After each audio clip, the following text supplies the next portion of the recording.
మొన్న రీసెంట్‌గా ఒక ఇష్యూలోని కిందకి కూర్చోబెట్టి, మోకాళ్ళ మోకాళ్ళ మీద. మీద కూర్చోబెట్టి సారీ చెప్పించారు. మాకప్పుడైతే చాలా బాధొచ్చింది. హ్మ్. మీరేమంటే అన్నారు గాని. హ్మ్.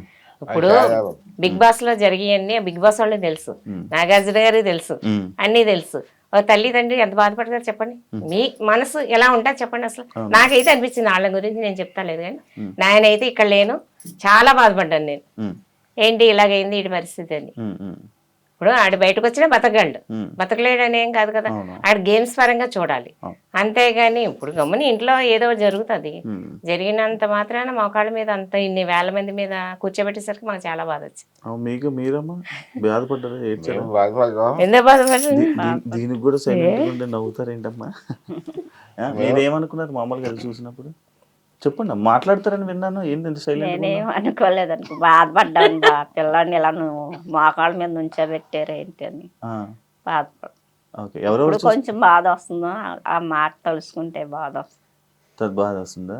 అయ్యయ్యో! అందుకే ఆపుకుంటున్నారా? ఆ! మాట్లాడరా మీరు నార్మల్‌గా? తక్కువ తక్కువ ఇష్టం మాట్లాడతారా? మాట్లాడు. ఏం పర్లేదు మాట్లాడండి. మంచిగా మాట్లాడండి. మీరే మంచిగా మాట్లాడతారని విన్నాను నేను.